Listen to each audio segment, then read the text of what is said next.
Good morning, good afternoon, and good evening, and welcome into No Game Scheduled, the show where we talk about sports even when there are no games scheduled. And there were some games scheduled this past weekend. The NFL Divisional rounds for the playoffs came and went. There were some surprising matchups that we will definitely get into.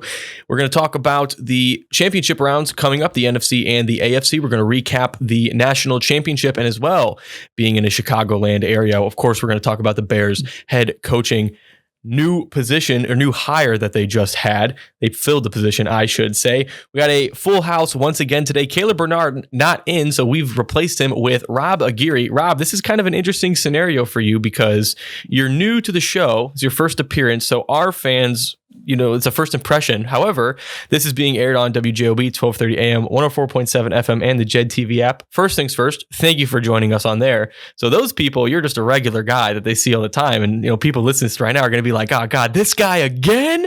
So if you're not a fan of Rob Aguirre, I apologize.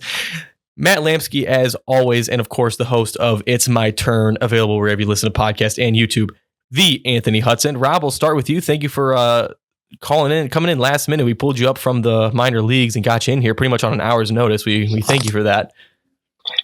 Yeah, thank you for having me. Of course, it's great to hear you guys on the radio, on WJOB. Love listening to you guys' content, of course. And, Maste, we talk all the time about sports, almost too much because it starts to get on other people's nerves around us. So being able to get on here, have the conversations with you, maybe even argue with you and Matt, it's going to be a lot of fun over this next hour. I'm looking forward to it. Matt, we'll start with you. You're right, Matt. You were the first one in here before even I got here, which I was impressed with. You were playing Marvel Rivals as we should have started 5 minutes ago, but you were going off. How you doing, Matt? I'm doing really good. Really, really excited. Matt, you and I are going to a Blackhawks game this weekend, so I'm going to see you in a couple of days. Anthony Hudson, how you doing, man? How's school going? Everything good in your life? School going really good, man. I just got some great news. My brother, he gave me a birthday gift, and a graduation gift. We're going to Dreamville Fest, the last one ever, in April. He's going to fly me out there and everything. So we lit, man. I'm excited, honestly. Ant is living up. Ant, what's the latest video you talked about? Did you talk about the divisional rounds or what's the divisional recap? The visual recap is the last thing I talked about. So yeah. All right. So make sure you go check that out. Mm-hmm. Let's just carry off that right now. Let's go into the divisional rounds. We'll start with the most surprising game, I think, of the weekend. The Commanders beat the Lions 45, which I think that number is ridiculous, to 31. And I'm going to give you a lot of credit on this one.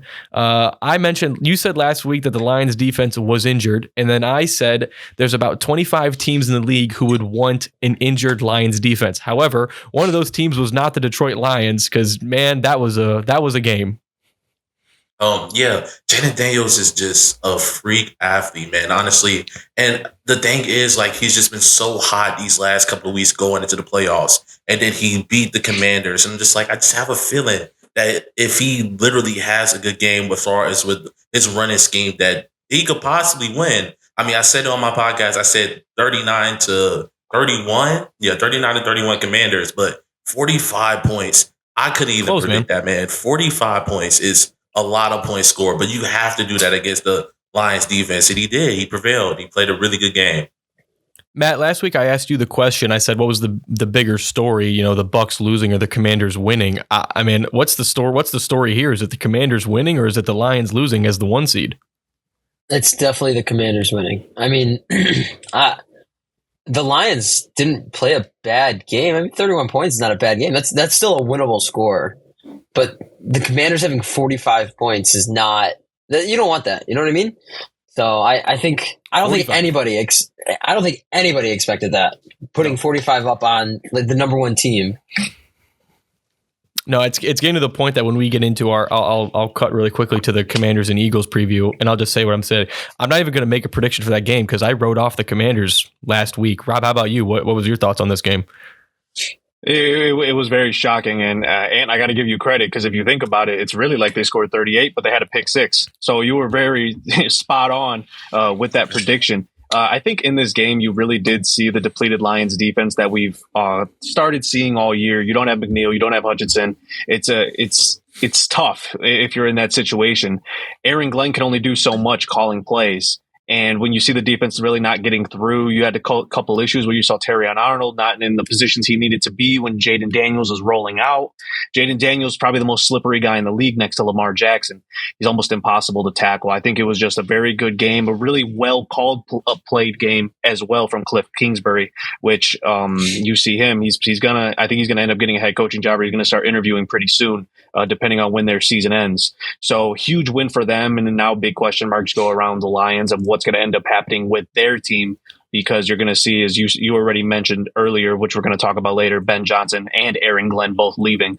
How much is going to end up changing with this Lions team? Yeah, I mean, we don't even have to wait till later. This was one of the questions I was going to talk about is, at one point this season, everyone was saying that the NFC North was the best division in football, especially with the start the Bears had. It really was. Now, the Bears, we all know what the season they had. And then you had 3 NFC North teams in the playoffs, and they all got knocked out in their first game, which is incredibly surprising that one of them's not in there. So you look at the Lions, who they've lost their OC, right? They're going to lose their DC. Rob, you told me this yesterday that the Lions offensive line coordinator is rumored to take the Bears offensive coordinating job. And so they're losing all these pieces. And, Dan Campbell, I respect the man and the culture he's built there, but now the pieces, he really gets tested as a head coach. And then you see what the Vikings and what they're going to do with Sam Darnold, what they're doing with their head coaching situation. The Packers have kind of been exposed just a little bit. We don't know what's going on with them. And then, the Bears are the Bears. What's the story for the NFC North this upcoming season, Ant?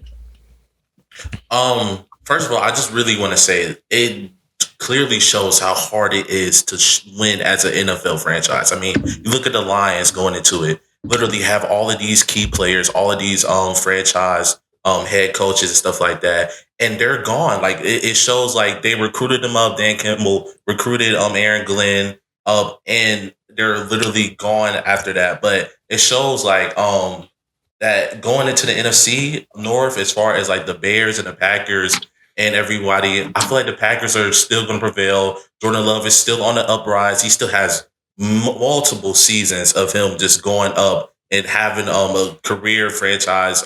Let me cut you off right there. I said frauds for the Packers. That's a wrong term. I just think that their problems got exposed. There's things that they very clearly need to fix, I think, that have been highlighted the last couple of weeks. So frauds is a rough term, and I apologize to Packers fans. I'm never going to say that ever again in my entire life. But frauds is the wrong term. They have problems they need to address if you're the Packers. Yeah. And they were banged up. I mean, I really couldn't say fraud, like you said. They were really banged up. I mean, Jordan Love got injured beforehand. I think, didn't Josh Jacobs get injured as well? If they lost Christian Watson as well. Yeah, Watson as well. So, I mean, if they come back healthy, the Packers are going to be fine. And as far as the Bears, I mean, the Bears has a lot of just going as far as their building. But as long as that offensive coordinator is straight with Ben Johnson and Caleb can find schemes and find ways to get down the field and get touchdowns, the Bears will be fine. They'll prevail. I feel like they just need to take steps in the right direction. And hopefully in the next season, they can win at least 8 to 9 games. Just go slowly up as a franchise.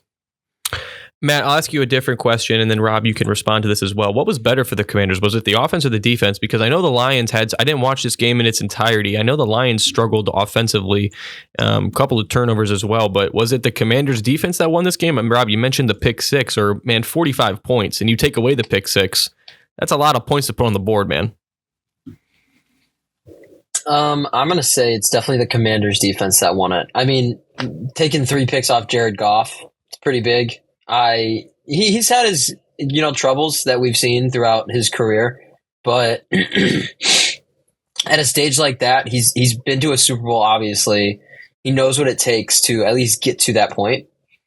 So for him to have a crumble like that, and it's unfair to say he had 3 interceptions. Obviously, if you didn't watch the game, it depends on the receivers if they're not where they need to be, or they could drop a ball directly into the defender's hands.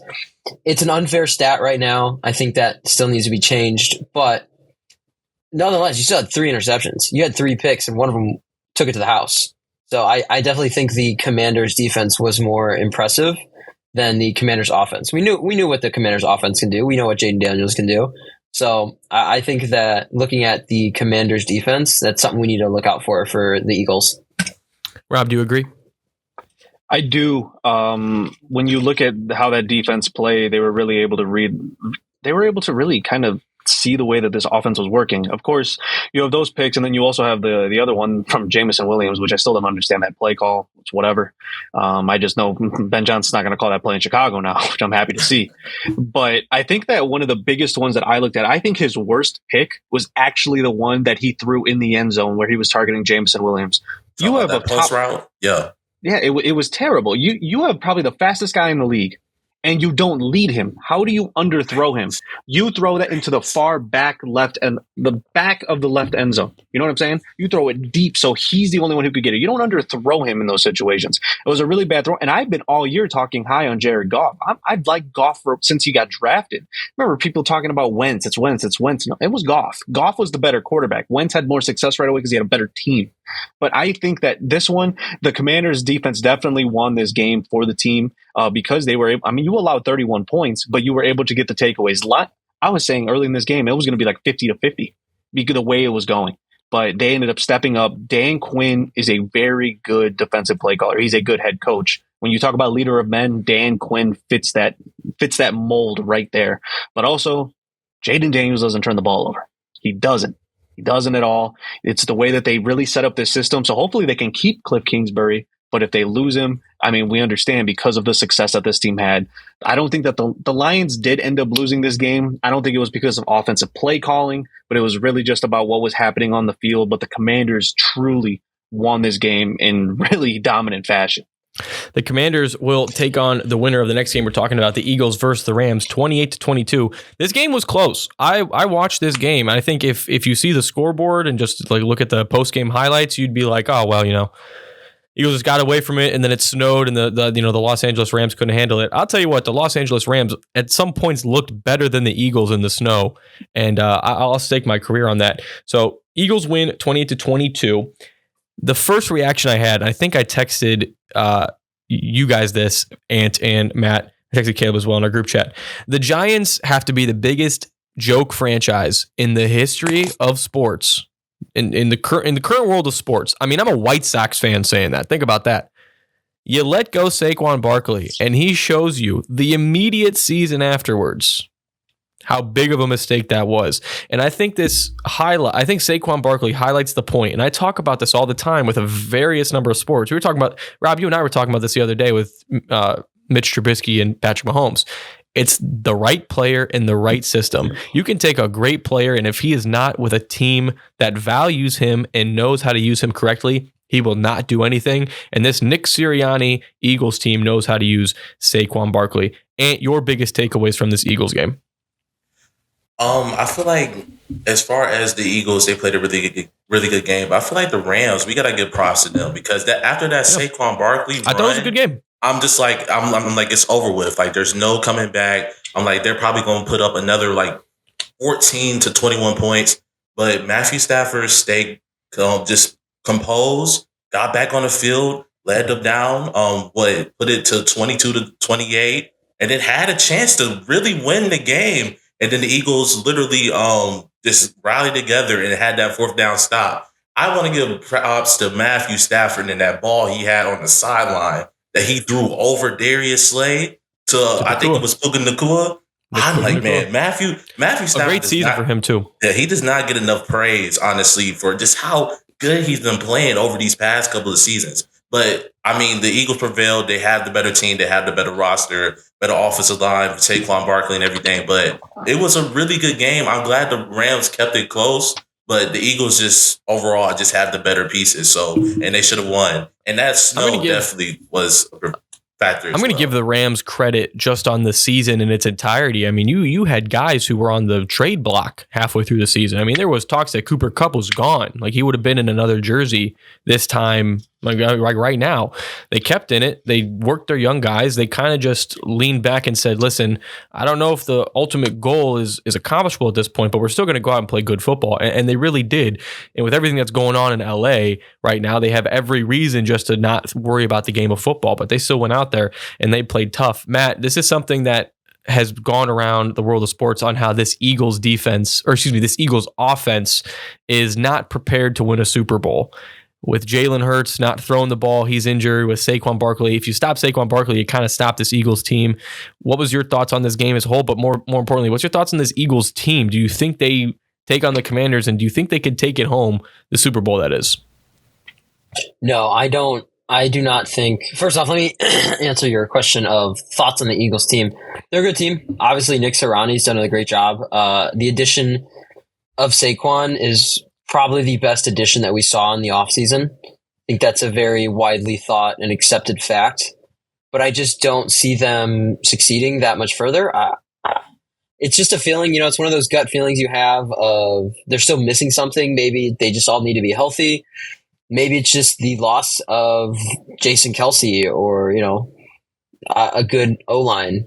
Maybe they need to work on some kinks from Jalen Hurts. Who knows? I disagree. I feel like the Eagles O-line is still best in the league. Listen, you look at the Lane Johnson, Mylota. Yeah. You look at the space they've been able to clear for Saquon Barkley. And I think the reason that Jalen Hurts has been highlighted as not having a great season is because the offensive line is giving him everything and he's still not getting it done. So I agree with you on every aspect, but I think this Eagles O-line is not the culprit of this Eagles team. Yeah, I will say it's pretty easy to make space for Saquon. Saquon makes his own space sometimes. He's very shifty, very fast. So it's very easy to make space for him. I will give props to the O-line, but it still hurts missing Kelce. He was better. I think it hurts. Maybe not as a physical player, but as a leader of that team. Yeah. Right. Yes. I think Jalen Hurts needs to step up. Yeah, somebody needs to step up. That's every single team. Rob, your thoughts? I don't think that the issue comes down to players really with the Eagles. I just don't think that Nick Sirianni is a very good coach. When you look at the way that this team is, and also, is Jalen Hurts going to be a guy that's going to win a Super Bowl? We don't know. We don't know because I don't think that they have the right guy in charge. When you lose a guy like Kelce, I agree with you there, Matt. I think that hurts on a leadership aspect, but the team hasn't really hurt when you look at the offensive line because this Eagles offensive line and Barkley was a match made in heaven. It was the absolute perfect situation for him to go to because he can flourish. We could really see Saquon question. Back to what was it, his rookie or his second year when he was one of the best running backs in football. But the Giants didn't have that. So can it change? And also look how much better it has Jalen Hurts. Having Jalen Hurts really helps Saquon because of his running ability. It opens up something on the other side for Saquon to go to. But how much more? Saquon would have broke the record if Jalen Hurts wasn't there. I will say that. Because he could have broken Daniel Thompson's touchdown record if it wasn't for Jalen Hurts as well. He would have broken a lot of records if he played Saquon, if Saquon played that last game. But we're going to move on real quick. I have a question that we're going to save for the No Game Schedule exclusive episode available wherever you listen to podcasts, as well as YouTube for those of you listening on WJOB 1230 AM 104.7 FM. We're going to get into the Kansas City Chiefs and the Houston Texans 23-14. Once again, the Kansas City Chiefs do not score more than 30. Don't even get past the 25 mark. This offense is really struggling this year. Rob, you said yesterday when we were driving together that this is the worst Patrick Mahomes has looked in a long time. Before I get to the question I have for this game, do you want to emphasize that on a little bit more on what your thoughts on how Patrick Mahomes has been, not only this season, but you said last season as well? Yeah, so statistically, Patrick Mahomes over the past 2 years, it has actually been his worst 2 seasons. Over the past 2 seasons, so this year, the first time in his career, outside of course, his rookie year where he only played 1 game, that he did not throw for 4,000 yards. He only had 26 touchdowns, 11 picks. Last year, he threw for almost 4,200 yards, 27 touchdowns, 14 picks. Then we'll go back to 2022, 5,200, 41 touchdowns, 12 picks. So consistently, these are the only 2 years outside of 2019 where he only threw 20 touchdowns, did not reach 30, and also did not reach around 4,000 yards. It's not the same team, and I understand. You had Tyreek Hill before. You had a younger Travis Kelce. But I said that the biggest thing was when he came these past 2 years, guess who's been more involved? Matt Nagy. Matt Nagy is the offensive coordinator right now. We know who's involved. we know Andy Reid calls the plays. But Matt Nagy's in there. I had Matt Nagy as my head coach. I know who he is. So I wonder if that plays an influence on it as well. I understand. I know Matt Nagy was there earlier, but he was only there for that 1 year with Mahomes. Probably helped him that 1 year, but I think that could play an influence. But Patrick Mahomes, this Chiefs offense is not the same offense that we've seen in years past. But the thing is, they win. They know how to win. They find the way to win. And I'll get more into the other stuff a little bit later, but we know about those zebras that are on the field too. I was going to say, perfect transition, Rob. I respect that. They do know how to win, or as the Houston Texans, who are probably going to get fined on $1 billion as a franchise, as they would say it, the Chiefs don't know how to win, and it was them versus the refs. That's, first of all, that's not the Texans. That's every single team that plays the Chiefs. They have that opinion. Everybody knows it. Everybody knows that Chiefs get some calls that maybe other teams don't. I look at it this way. I don't think Chiefs are getting they're getting more calls, right? I think that when the refs the Chiefs, I think they stick to the book very strictly. Like, they call anything that's, any pass interference that's by the book, roughing the passer by the book, and anything targeting's not in the NFL, excuse me. They get so strict when they're reffing the Chiefs. And then when they go ref other teams, they get a little bit, they bend the rules, not bend the rules, but like they get a little loose on that book, right? And I'm sure you had it in football all the time where it's like there could probably be offensive holding every single game. Every single play, you could find holding of some sort. There's holding on every play, right? Yeah. But the Chiefs, they just don't get those calls. Matt, I'll go to you first. How big of a role did the refs play in this game? Don't look at it in a Texan standpoint. Just look at it in an unbiased standpoint. As an unbiased viewer, because I don't care about either of these teams, I think Patrick Mahomes is really exciting to watch, and I think the Texans deserve some Super Once Bowls again, now. I want to point out Matt's girlfriend's a Taylor Swift fan. He's going to be in the doghouse tonight, folks. No, I understand why people are upset at Kansas City. They get a lot of calls. But also, do they get a lot of calls, or are their calls being more talked about? Everybody gets calls. Everybody misses calls. But is it easier to pick on the Chiefs because they got the most eyes on them? They got the most eyes on them. Is it easier to pick on the Chiefs because they just win? It's that old adage of in Batman, you live long enough to see yourself become the villain, because nobody wants to see the Chiefs win. But when the Chiefs were playing the Patriots, nobody wanted to see the Patriots win. So I understand that the Chiefs get calls, but everybody gets calls. Everybody misses calls. It's just easier to pick on the Chiefs because they're good. Going back to the game, I don't think the refs versus the Texans was a big thing. Andy Reid is just a fantastic coach, and we don't talk about it enough. It's like, he has two. Does he have 3 Super Bowls now? Right? He's got one with the Eagles. He's got one with the Eagles. Yeah, and then he's got 3 Super Bowls now. No, he didn't win with the Eagles. He didn't win. No. He did not. So he just has 3 with the Chiefs. Okay, so he just has 3 with Kansas City.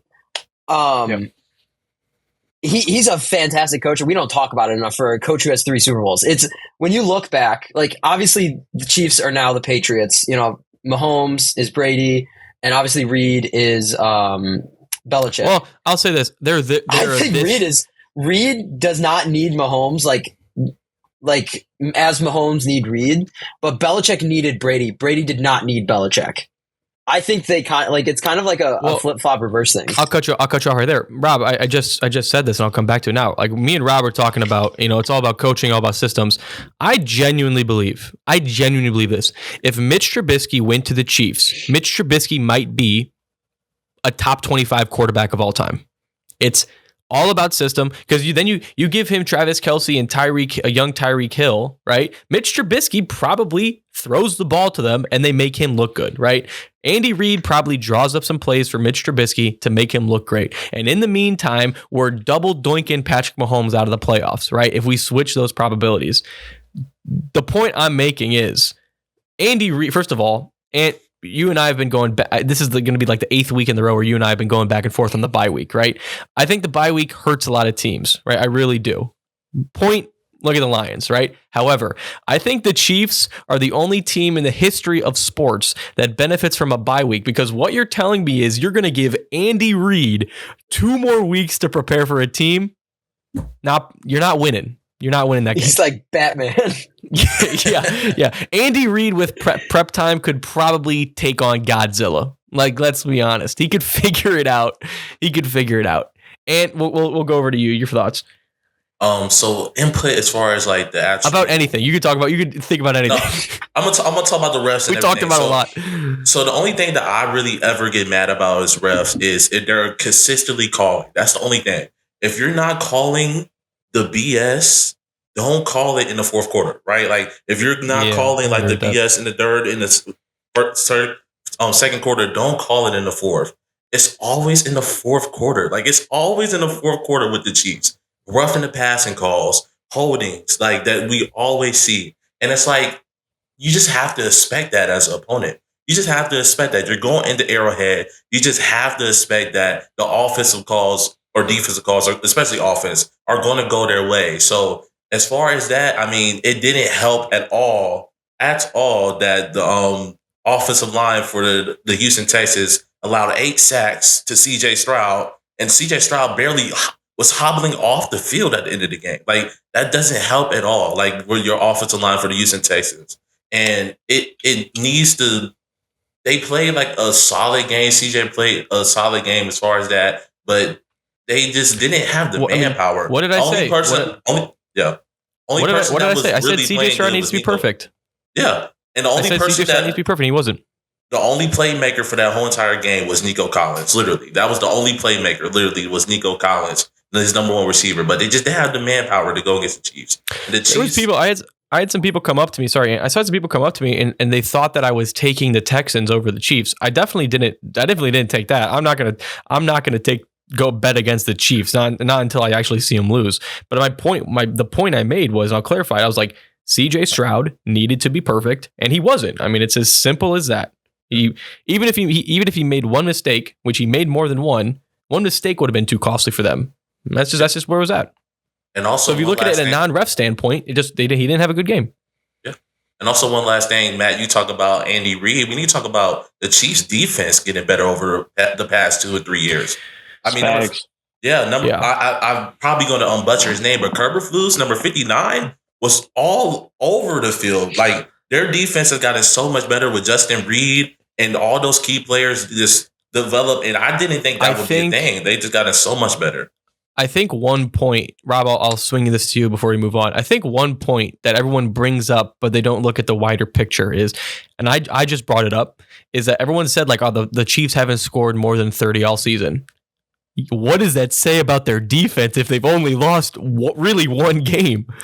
This is a tough defensive team for the Chiefs. If it wasn't for the fact Patrick Mahomes and Travis Kelce were like bigger than God at this moment in life, everyone would be talking about this Kansas City Chiefs defense. I mean, realistically, Ant, off the top of your head, who's the best defense in the league? Best defense in the league, top of the head? Ooh, probably Baltimore Ravens. Baltimore. All right, Matt, how about you? Top of your head. I was in Baltimore. I'd probably say the Lions before that last week, right? Yeah. No one ever. I don't think if you ask that question if this is Family Feud, we asked 100 mans, right? Who's the best defense in the NFL? No one would say the Chiefs because for some reason the Chiefs defense goes under the radar, and I think we got to start calling it out. Rob, on to you. Yeah, when you look at this defense, right, of course, you have to acknowledge Spags. The fact that this guy still hasn't got a head coaching job, it's remarkable to me because of how good it is every year. But you look at the defense, of course, it's led by Chris Jones. But on the outside, you have Chanel, you have Carl Loftus, you have McDuffie, Justin Reed, Nick Bolton, Drew Tranquil. The whole defense is just good. It fits. And remember, they lost L'Jarius Sneed. They lost him to a big deal to go to the Titans. Didn't affect them at all. How'd that work out for them? This team is well coached. They have 2 head coaches. They have Andy Reid, who you could say, if he wins another one, you could say he's right there with Bill. He's right behind Bill now, is maybe the best coach of all time. And then you have Spags, where Spags is just a mastermind. You know he's blitzing on third down. He's blitzing every third down, and no one can still stop it. So I think that it's going to be exciting. And, of course, we know what's coming this Sunday. This Sunday, another excellent segue, Rob. It's like you don't know what I'm talking about. Bills versus the Ravens. The Bills win 27-25. This was the closest game maybe of the entire NFL season. It came down to two 2-point conversions, but everyone talks about the 1 2-point conversion. If you watch this game, you know what I'm talking about. I'm going to take the lead here. I have an interesting take, and I think, Ant, you're going to be surprised by this. And everyone on the show knows I'm not the biggest Lamar Jackson supporter, right? Ant, you said yourself last week that Matt said the question, who's finishing the game? Is it Derrick Henry or is it Lamar Jackson? And you said it was Lamar Jackson. And you said Lamar Jackson has to have a great game. He's not. If Lamar Jackson has a good game, they're going to lose. And for the most part, you were right. Lamar Jackson had a good game. He had a great second half, but football is a game of two halves, right? 3 turnovers will hurt you, right? 2 of them were because of Lamar. A fumble because he was trying to do too much, which is something Lamar has always done, and an interception to none other than comeback player of the universe of the century, Damar Hamlin. The man died on the field. However, wait. In terms of blame, you're going to be surprised on how much blame I put on Lamar Jackson. At most, in terms of percentage, in my opinion, Lamar Jackson gets 20% blame. Just 20%. Why? Because you threw an interception, you fumbled the ball, and then that led to 11 points, right? And in a game this close, 11 points is a lot, right? Mark Andrews gets 20% blame, right? I think it was to be honest, the 2-point conversion to end the game, I thought it was a bad pass. If I'm being completely and totally honest, I think it could have been a better pass from Lamar Jackson, right? Mark Andrews hasn't talked to the media. He's ghosted. He's MIA. Here's the point of this entire. He's in witness protection program now, dude. Honestly, he is in Switzerland under a fake name selling Cinnabons, right, at an outlet mall. Here's the real thing, and this is the whole point of this, and this is a genuine question. Why has John Harbaugh not been fired yet? We have spent this entire last month talking about how Mike Tomlin has failed in the playoffs. He's got a plus 500 record. He's gotten to the playoffs. He's failed, right? He failed with Ben Roethlisberger, failed with Kenny Pickett, Russell Wilson, whoever. And we blame Mike Tomlin. John Harbaugh has been in the league for almost a longer time. I think longer than Mike Tomlin. John Harbaugh is a 20-plus year NFL coach. They won 1 Super Bowl with prime Ray Lewis, I'm pretty sure. However, everyone always looks at Lamar Jackson's a playoff choker, and that's been the narrative. I would like to know how John Harbaugh has just walked away scot-free from these conversations. If you look at this game, the Buffalo Bills could not stop Derrick Henry. There was no way on God's green earth they could stop Derrick Henry in this game. It's a snow game. Neither teams were throwing the ball at their normal rate. They had to go to the running game. Derrick Henry is the second best running back in the NFL. He could have been first, but Saquon went to the Eagles. Okay, why you stopped going to Derrick Henry? The Ravens had 2 2-point conversions. They both failed. One of them, the first one was batted down, and the second one was we all know what happened. Why are you not going to Derrick Henry on either one of them? After the first 2-point conversion doesn't work, you would think on the second one, let's put the ball on the ground and let's let this juggernaut from X-Men looking guy run the ball into the end zone. A terrible coaching scheme, I think. So Lamar gets 20%, Mark Andrews gets 20%, and the total is 140% because John Harbaugh, in my opinion, gets 100% of the blame, and I want to know why no one's talking about that. Let me go first. First of all, you can't give blame to John Harbaugh on that because the coaching schemes were good. Were they not good, John? I mean, I agree with you. The coaching schemes were good, and then they went away from them at key moments in the game. But there were plays. I mean, you had to think of that drive when they went down with Mark Andrews to fumble the football. They were going down the field. They were getting the momentum. They literally was going to get the lead, and then Mark Andrews fumbled the football. Hey, man. It's not. Hey, man. I need you. Listen, I need you to don't look at just this game. You got to look at the past 5 games, right? I've said it to you. I'm like, Lamar Jackson, playoff choker, right? He keeps losing in the playoffs, right? Well, John Harbaugh has been his coach, so I want to know how. I'm actually defending Lamar Jackson in this situation. I want to know why Lamar Jackson has been the one who has absorbed all the blame for the Ravens, and John Harbaugh just gets to come back every season with a clean slate. So my question is, would you put blame on Dan Campbell for how they lost the last 2 playoff games? You have to. You are the head coach of an NFL football team. You are you are probably second to the general manager on overall blame, right? If a quarterback throws an interception, it's his fault. But at the end of the day, you were the one who called that play. As an NFL head coach, you should absorb some blame for everything that happens. And the Ravens have done nothing in the playoffs the last 10 plus years, and John Harbaugh hasn't gotten any blame for it. My thing about you bringing that up, Rob, though, about the Lions had 16 players in injured reserve. I don't feel like it's a fair comparison. If both teams I'm saying were include healthy, last year, though. Last year they blew that game. Remember, they had the lead against the Niners. That fourth down, Dan Campbell's fourth down thing has been one of his biggest weaknesses. But I'm sticking on John Harbaugh. But that's the only reason. That was my question. Like, do we put blame on these other coaches like that? Yes. I'm not singling them out. John Harbaugh doesn't call the offense. John Harbaugh doesn't call the offense. I understand that, but you are the one who put in that offensive coordinator. You're the one who brought him in. You're the one who put in the offensive line coordinator. You're the one who put in the defensive coordinator. You are the top guy on the org chart. Okay? So when does the blame funnel up to you? I think that it's easier to blame a player who's like a 2-time MVP than it is to blame a coach who's a 1-time Super Bowl winner. That's my opinion. And that's what I'm saying. This game opened my eyes. This game opened my eyes. And yeah, again, Lamar Jackson damn near won them that game.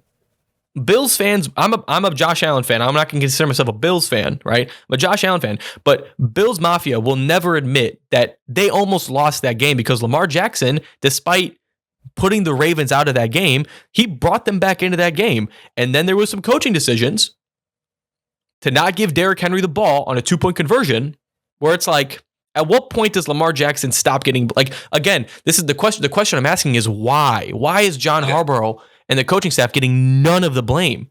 Okay, Everything I'm seeing is Mark Andrews or Lamar.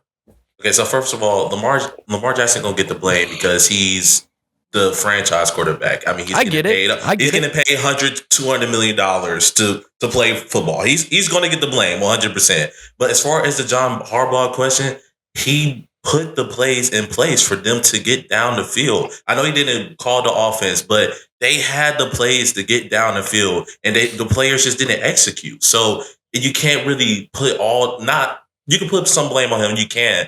But if the players are fumbling the football and Lamar Jackson is throwing an ill-advised pick, it's like, how can you really like blame John Harbaugh for that? Honestly, John Harbaugh is never. Because I'm adding it to the previous seasons, right? One-time occurrence. It's a one-time occurrence. 2 is a coincidence. 3 is a pattern, and 4 is the definition of insanity. So it's like, okay, I'm just asking. You take microphone. You take everything added up, right? Every playoff blunder they've had last 5+ years, and I'm so curious as to why John Harbaugh gets none of the blame. I'm not saying he should be, but I want to know why. Here, how about this? So when you look at Mark Andrews' career playoff stats as well, okay? So Mark Andrews in his career has played 8 playoff games. He has 29 receptions on 53 targets, 315 receiving yards, a fumble, no touchdowns. That calculates out to 39 receiving yards a game. And the biggest stat of this all that I haven't said yet, he has 8 drops in the playoffs. He doesn't even have that. I don't even think he has 8 drops in his career in the regular season. He doesn't step up when he needs to in the playoffs. Everyone looks at Mark Andrews as a top 5 tight end, right? In fantasy, he's always like a top 5 guy taken. He's right there behind Kelsey, Kittle. He's the pinnacle of consistency for the tight end position. What happens in the playoffs? So that's where some blame goes as well. Mark Andrews isn't going to put on a Ravens uniform again after that. You have a pretty damn good tight end right behind him in Isaiah Likely, where he's going to start seeing his time to shine, because you saw where was Lamar looking in this game? He was looking at Likely. And also forget, in this game, they didn't have Zay Flowers. You don't have the number 1 target that Lamar had all year due to injury, the first-time Pro Bowler. How much of a difference does that make in this game? Drastically. It's going to be a totally different game. But of course, you have to deal with what you have on the field.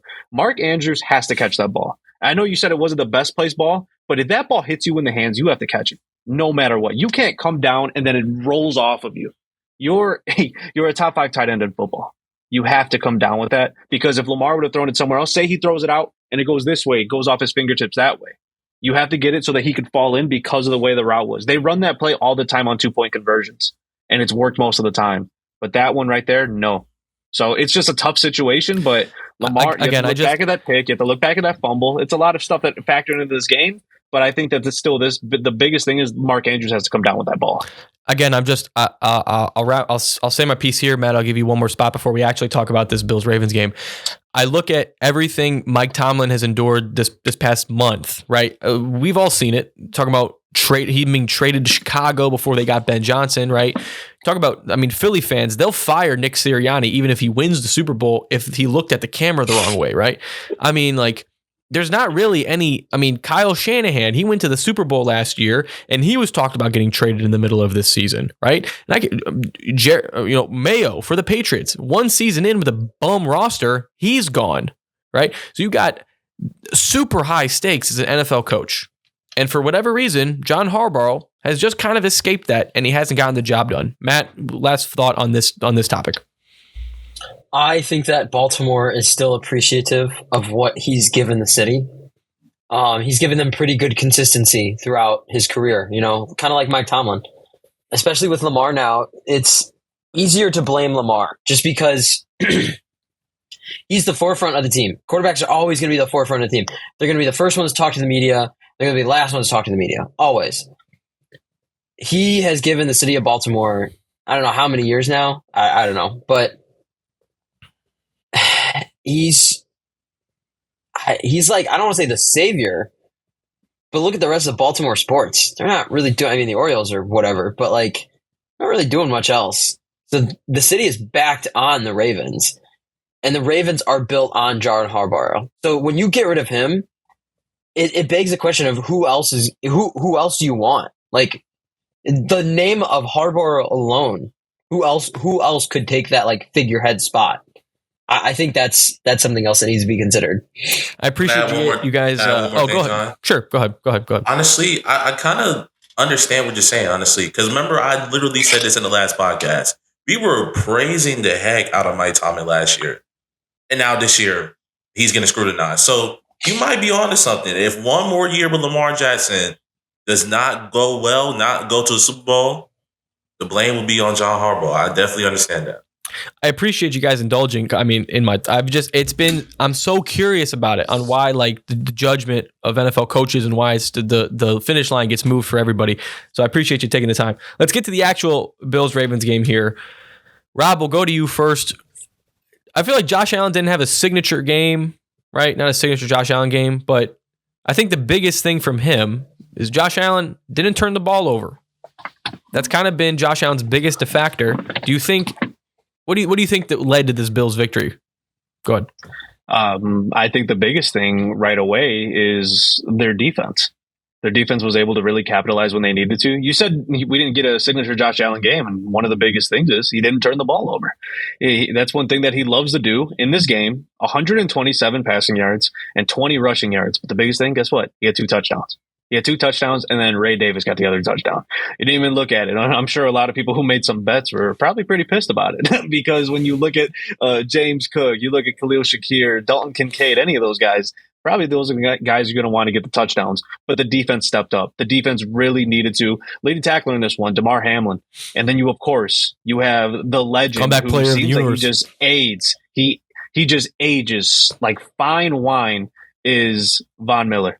Von Miller comes through again, picks up the fumble. Von Miller, let's say, 7 years ago? He's taking that 5 years ago. To the crib. Oh, yeah. He's taking that to the crib, but he can't run. Y'all remember when Von Miller had that PlayStation 5 haircut? Y'all remember that? He had the triangle on the back of his head. I do remember that. That was like 3 years ago. And we'll go over to you because we've had a lot of debates. The MVP. The MVP voting was in before this game. I don't think a lot of people were saying whoever wins this game gets the MVP trophy, which it's not possible, but I don't think this was a great game to decide who the MVP was. You talked a lot about Lamar. I talked a lot about Josh Allen, and talk about the quarterback play in this game. What did you like? What did you not like? It's kind of was like the opposite. Like you just said, Rob, Josh Allen will limit his turnovers this year, and that's kind of been like the way he's been doing it this year. But Lamar Jackson been playing hero ball that game, and that's normally Josh Allen's spot to play hero ball, to throw to a pick, to fumble the football, and then get rally back and try to win the game. So honestly, Lamar Jackson. He had a really great second half. He was finding his targets down the field and everything. He played a really great half. That fumble was just him trying to scramble and make a play like he always does. But it just was like, it was just too much to prevail, too much to overcome. Like, you throw a pick and you fumble the football, man. You just can't do that in the playoffs and expect to win. And it's really like just disheartening because I really do want to see Lamar Jackson win a ring, but it's like that window is when it's dwindling down. Like it's going down every single year. And a couple weeks ago, you made this comparison, and then I actually saw this comparison by like Bleacher Report or somebody else. But you were the first person, so I'll give you credit. You compared Lamar Jackson to Peyton Manning, just in terms of what they've done, what they did in their career, and how long it took them to win a Super Bowl. And massive credit. I thought it was a perfect comparison. I don't know if you came up with that or where you heard that from, but first of all, give yourself credit because I mean it was fantastic. I actually came up with that. That was pretty good, man. I mean, it was perfect. Be humble about it because you are right. You know, Peyton Manning is considered top.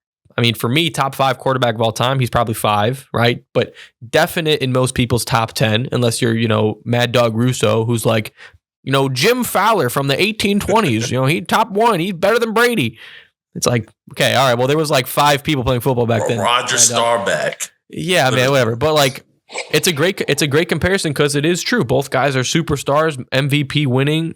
Everyone says like, hey, it's tough to go up against them, but this can't get it done. Matt, you get the last thoughts on this Bills-Ravens game. It was nice. I would love to see Josh Allen keep getting over the hump, you know, but it just stops. Like he had like a okay game, you know, like you guys said, I don't really have much thoughts on it because I thought it was a close game. It was an exciting game, but it's just the same old story that I think we're going to keep seeing.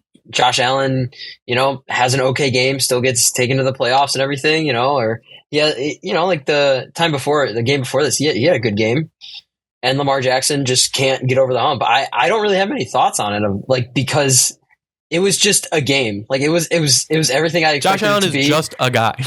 Yeah, it was literally like that's what I thought it was. It was a good game. I wasn't that impressed with anything. There wasn't anything that stood out to me. So it was a football game.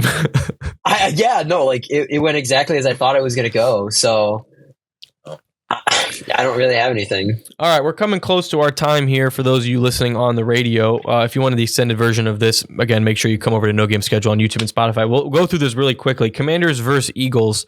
Once again, man, I said earlier, I'm not going to count the Commanders out, especially after these last 2. These have been tough games for them to beat. Comes down to the wire against the Buccaneers, and they beat the Lions, the number 1 seed, which no one predicted. So I'm not going to say anything. Rob, I'll go to you first. Commanders versus Eagles. What do you expect? I'm expecting a dogfight. I'm just expecting just an all-around dogfight. I mean, these are like true rivals. These guys are not very far from each other at all. Philly to DC, it's right.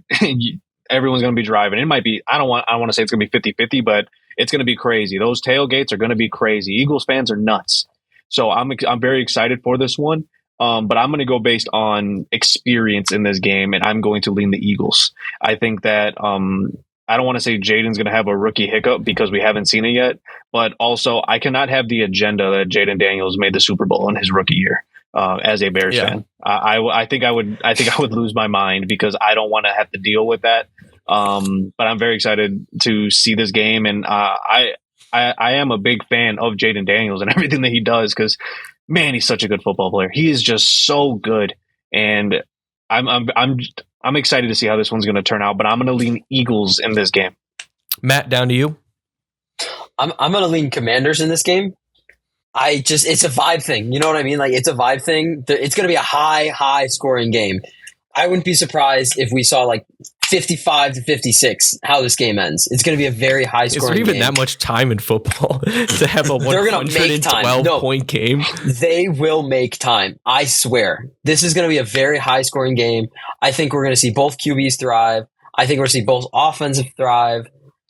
I am very excited for this matchup, but I think the Commanders take it. It's like I said, it's a vibes thing, but also I'm really, really impressed with how they handle the Lions. I don't know. It's a thing about the Eagles. I'm not confident in their ability. You know, we saw some struggles early on, and they had some injuries, but I think those struggles may come back against a younger, faster team. That's kind of the vibe that I've got, and I'm thinking.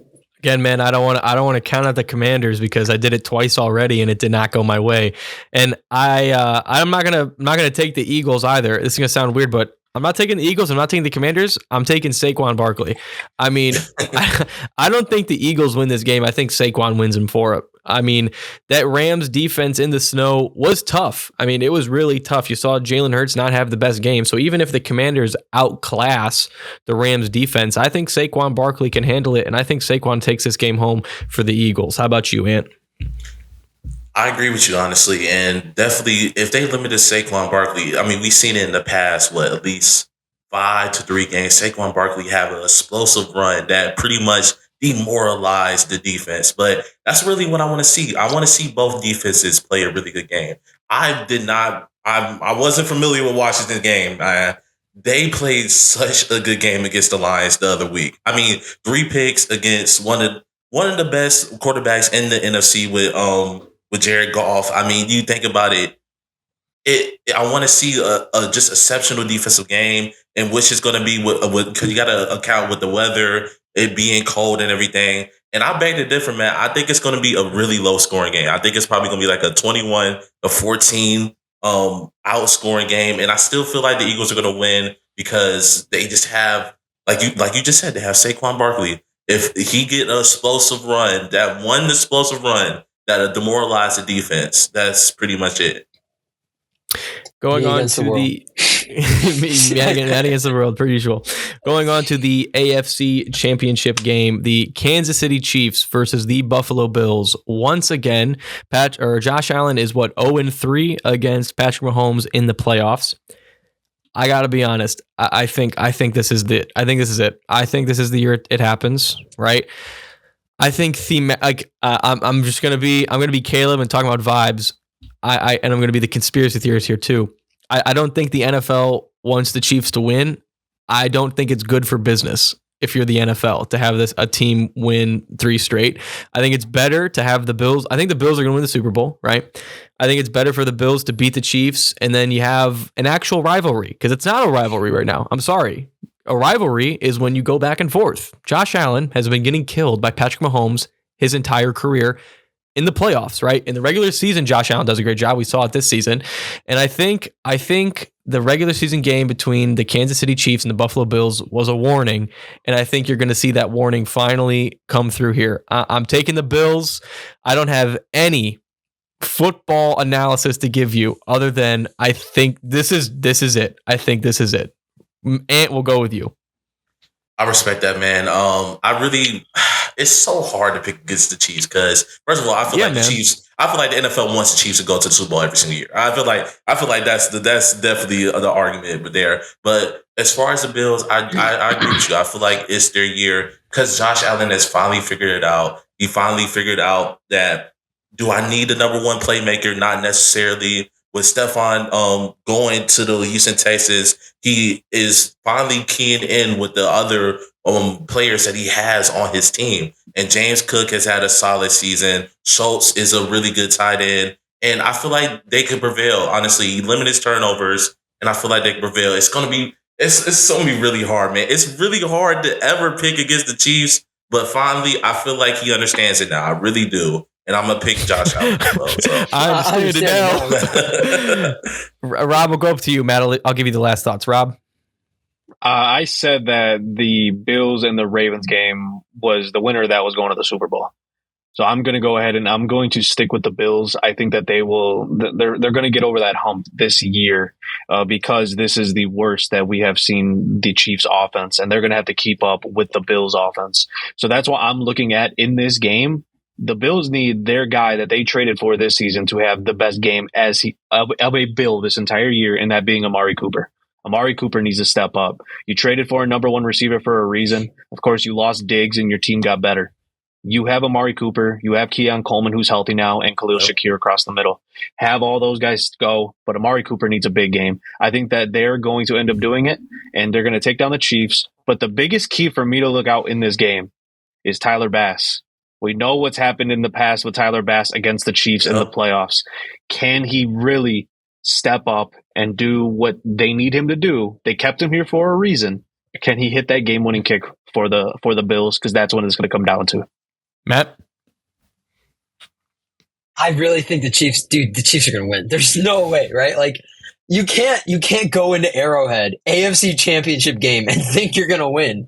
You can't. Like You have to if you're the Bills, though. Throw out the refs. Throw out anything else. You're not walking into Arrowhead and winning on the AFC Championship game. You know who the last man did that is? Tom Brady. Tom Brady's the last man who did that. Like, I'm sorry. I hope I'm wrong. I really hope the Bills win a championship. I think it'd be so funny if Mitch Trubisky won a ring. I think that would be the most comical thing ever. I would love to see Josh Allen get his ring, right?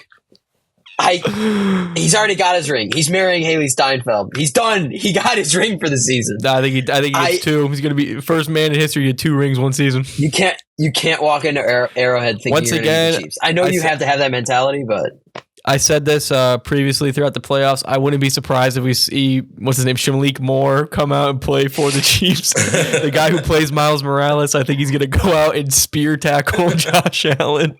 Is it possible that if the Bills do win it, that Josh Allen might have the best year like ever for a man, like of all time? There isn't a single man. Sure. Getting Haley Steinfeld. There isn't a single man. There isn't a single man in the world who, if Josh Allen wins a ring, all right, there isn't a single man in the Super Bowl ring. I want his life, right? I think Ant, I know you're a biblical person, you and me both. I think envy is one of the 7 deadly sins. But man, hey, Shannon Sharp once said, right, for $50 million, I'd go to hell. For Josh Allen's life, I'd go to hell. All right, let's be honest. Let's be real. You get to date Spider Gwen. You ever see that video of the guy talking to the other 2 guys? He just like rolls up on him in the supermarket. And he's like, if you could beat anybody else, who would you rather be? He's like, man, I'd pick LeBron James. He's like, between you and me, you want to role play another guy? Like, dude, like that's what this is. Oh man, I just don't believe they will beat the Chiefs. The Chiefs just have this like ability, like this magic, especially in the AFC Championship game against specifically the Bills. When they play the Bills, it's like they would have beat the Miami Dolphins. They would have beat the 85 Bears. They are like the football team. You think of them, they are the football team. They just lock in. It's like switches like they're unhooked and they run on autopilot. This is when we bring in like special guest Mad Dog Russo. Actually, the 1827 Chinook Longbottoms, they would have beat them. They had Morrison. He would have thrown the football for 800 yards against the Chiefs defense. I think this will be good. I think we're going to wrap it up here for all you WJOB listeners. We thank you for joining us live on the radio. Rob, what's on next after this? Do you know? I don't know. That's your program director. I don't know. That's your program director there, folks. But for those of you listening, it'll be a song. It'll be a song actually. So it will be a song comes on. That's true. So for those of you listening on WJOB 1230 AM 104.7 FM and watching on the JED TV app, I thank you very much for joining. That's Matt Lamsky, Rob Aguirre. Thank you for joining us here. And the host of It's My Turn, Anthony Hudson. Check out his stuff anywhere. And we will see you later. All right. And now, Rob, you can welcome to the fun show. Welcome to the actual show. Where you can actually be Rob Aguirre. Yes. You can actually be Rob Aguirre. Dude, fucking hired. We shit on. Come on, you're fucking crazy, dude. You're crazy. Dude, they are. No, they are going to get shit on. I don't know what it is, but it's just this feeling that, dude. I think there's one of two options. One, the Bills win. The Bills win. Doesn't matter what it is. Or 2, I think I agree with you. It's an embarrassment. It's embarrassing. It's embarrassing.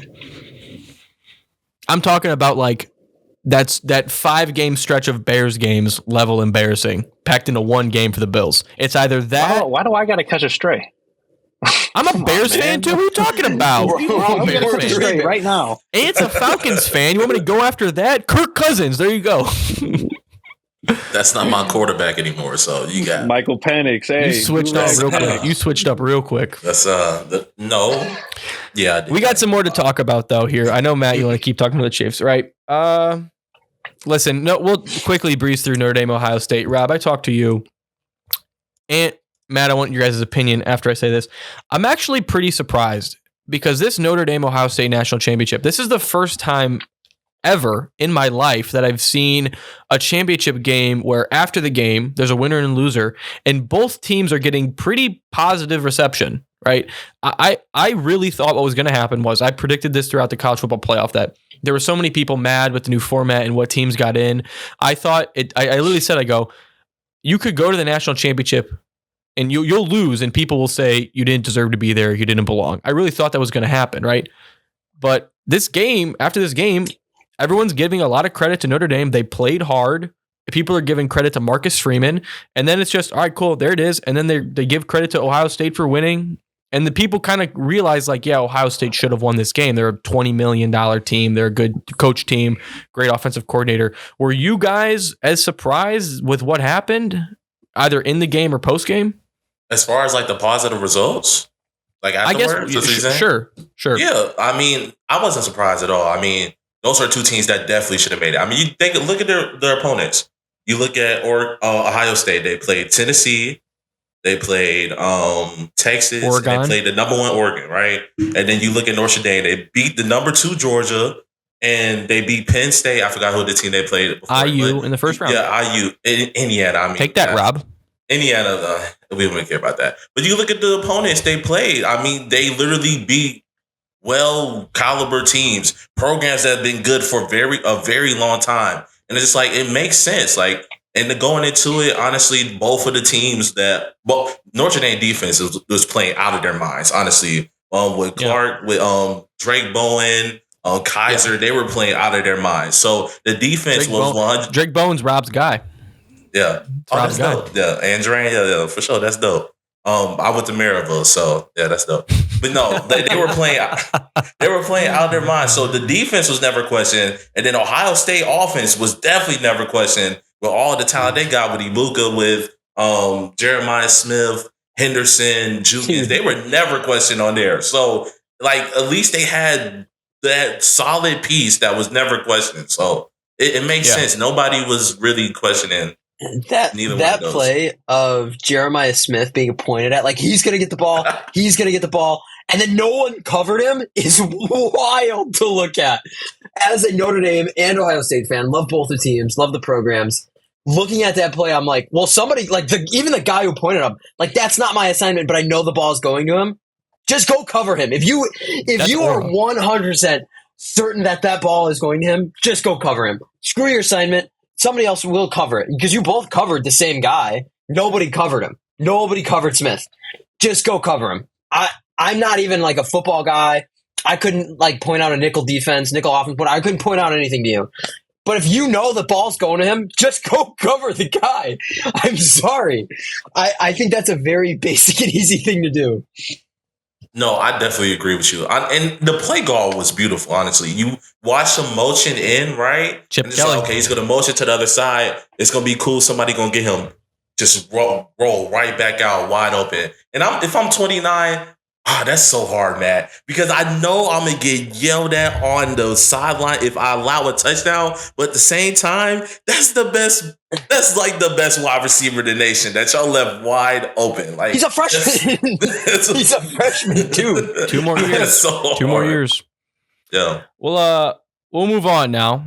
We're all pretty much Bears fans, and you're half in the boat. You're an honorary Bears fan. Honorary. The Falcons are much better. So last week I asked you guys I can argue that, if we should hire Mike McCarthy, and Caleb legitimately walked off the show, and I had to call him back. Luckily, don't have to have that conversation anymore because we've hired Ben Johnson, the Lions offensive coordinator, to be our head coach. Rob, we'll start with you because you are probably the biggest Bears fan of all. You have Bears season tickets, right? Whether or not you remember those games, you know what I'm talking about. There's some. What's your thoughts on Ben Johnson? I'm happy. Ben Johnson was the second guy on my list. I wanted Mike Vrabel, but as soon as Gerard Mayo got fired, you knew where Mike Vrabel was going. There was no shot at him. I've always loved him as a coach. But you got the number. You got the top guy that was available. The Bears actually did it. They went out and they got him. So that's very exciting. And people looked at last year why didn't the Bears fire Eberflus? This, that. Ben Johnson didn't leave Detroit last year because the Bears job wasn't available. Yeah, you know more about this than I do. There's a whole conspiracy that Ben Johnson has wanted to be in Chicago for a while. Yeah, And like he's wanted. apparently So he's over the been doing past 10 stuff in years- Detroit. Apparently he's been doing stuff in Detroit that like the Lions fans turned on him real quick. Yeah. What's Ben going Johnson, So Ben Johnson apparently is a big fan of the city of Chicago anyways. He says for the past 10 years, his family comes and does a series at Wrigley Field every single year. Thanks, He loves to come and visit the city of Chicago. He's wanted to raise his family here. But he didn't end up taking a job last year because he wanted to come to Chicago. He knew they were going to get Caleb. He wanted to work with Caleb.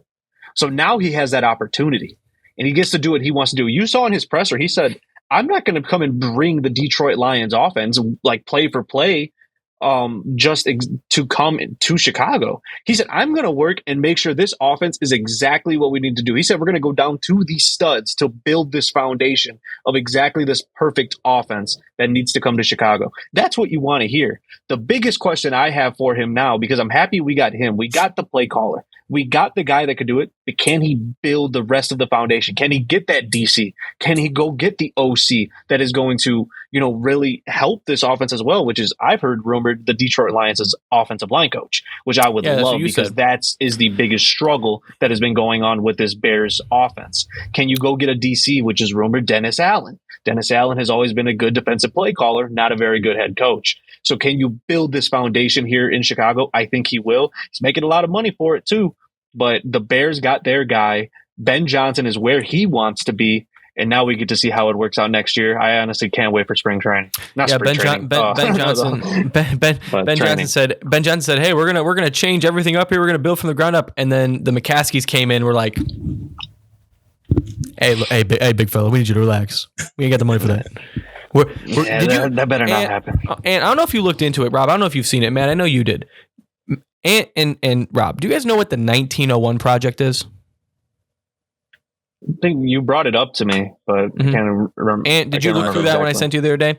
So it's not the McCaskies. It's Matt. What's the owners of the Blackhawks name? It's Reinsdorf is the Bulls. Yeah, and then and the White Sox. And who else? God. What's the owner of the Wirtz? So the owner of the Blackhawks and then Jerry Reinsdorf, who owns the Bulls and the White Sox, they just announced they have a 15-year, $9 billion plan to update and renovate and build around the United Center in Chicago, and they're gonna raise it up. Yeah, it's a big thing. Like there's housing, there's gonna have more jobs, and everything, and it's a lot of money, and it's like your guys' franchise suck. Like the Bulls are bad, the White Sox are the worst team in baseball, and the Bulls aren't bad. The Bulls are mid. They're mid. Like they are constantly in the middle. Worst place to be. No, it is absolutely. That is the worst place where they're like, we're fighting for a playoff spot. Pick a direction. Suck or really be good. I wouldn't Pick a direction. Point being, I wouldn't be surprised if in the next couple months or years or so, the McCaskies hop on that because it's like, oh my God, money, and they fucking go crazy, right? Listen, the city of Chicago is very upset. They did not get a World Cup 2026 match. Yeah, they are very upset. One of the reasons is because Soldier Field just sucks. Like the location kind of sucks. The parking sucks. Like it's definitely outdated. If the McCaskies can renovate that and then the surrounding area, they're going to turn that into kind of like a SoFi. It's going to be just like a hub. Like you just go in there and have a drink, even not on a game day. Well, like that's what they want to do. Well, unfortunately, there is a possibility that another city gets a World Cup game because of what's happened in Los Angeles. SoFi, which I for those of you who ranted on me for calling it Lo-Fi Stadium last week, that's the joke. I know it's SoFi Stadium. I call it Lo-Fi as a joke. But with everything going on in Los Angeles, they might not have the parking and housing and everything needed to host a World Cup game. So maybe that gets moved. I don't want to prey on the downfall of Los Angeles to get a World Cup match in Chicago. But going back to Ben Johnson, and what's your, again, you're the football guy. What's your thoughts on it? One of the things I love about Ben Johnson going to the Bears is that it's Caleb Williams' second year. Like Caleb Williams is literally, I've seen quarterbacks in the past. You look at Baker Mayfield, look at all the offensive coordinators that he's had. It's like, it kind of can scramble your brain. It's like, And do I really have the talent? Am I good enough to play? All you need is that just one coach to just believe in you and have enough faith, and that has won before, to literally show that yes, you can build a foundation. You do have the right skills. You do have enough talent. And I just love to see it, man. I love to see that it's his second year. And it just brings so much positivity for the Chicago Bears. And I love how you said, Rob, with the offensive line coach, because man, I mean, I've been saying it for the past at least 2 years. Like we have the wide receivers. Have the defense always is going to be great. Defense always going to be great. Have the wide receivers, the running back, but that offensive line is so crucial. I mean, I look at Swift. It's so hard for Swift to get to that second level whenever I watch him run, because that offensive line just cannot open up a way for him. And it's just good to see that. Hopefully he do get hired and can be the offensive coordinator. But as far as Ben Johnson, it gives positivity for Caleb Williams. Let me ask one more question, and I'll let everyone go around one more time. If Caleb Williams is the quarterback of the Washington Commanders this season, is it the same situation? I think that it's very close. I honestly do. When you look at Caleb, look at the way Caleb played. Caleb didn't turn the ball over. Caleb was able to do a lot, but Jaden Daniels has a very good play caller. Caleb had 2 play callers that both weren't good, but he still ended up having a solid season. So just look at what he could have done where, okay, so you replaced DJ Moore with Terry McLaurin. They're kind of the same guy, right? Right there in that 10 to 15 range of wide receivers. You go to the next level. They have better running backs, Brian Robinson and Austin Eckler. I'm not a fan of DeAndre Swift. Yes, you have Keenan Allen, you have those kind of guys. Roma Dunze, a very young guy. You have Dynamic Brown on the other side.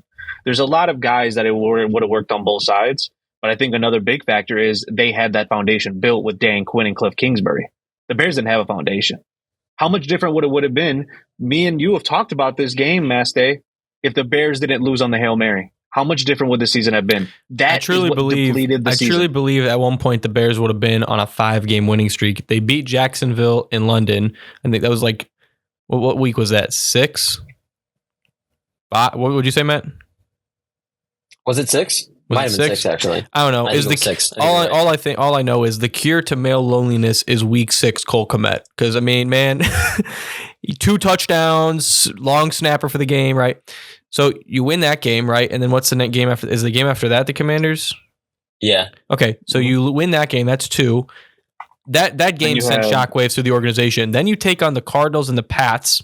Easily win. Yep. I think you easily win the Pats game. The Cardinals game is a battle, and then it was a non-divisional match, that 5th one. And I'm like, I think they easily went on a 5-game win streak. It's like the Chiefs, and again, it's always Jim, that kind of looked like Mahomes right there. Always bring up the Chiefs, but it's like realistically, it's like again, a couple of different plays in the season is much different. I also think this. Everyone noticed that the Bears defense, Rob, we talked about this yesterday. The Bears defense was really bad in the second half of the season, and people were asking why. Well, because Matt Eberflus was the defensive coordinator as the head coach, and he got fired. So the defense was kind of just running around out there with no one to really guide them, right? So I think if we keep Matt Eberflus in for just the rest of the season, then fire him last game of the season, he doesn't even get on the team plane coming home from Green Bay. I think the Bears probably win maybe 2 more games.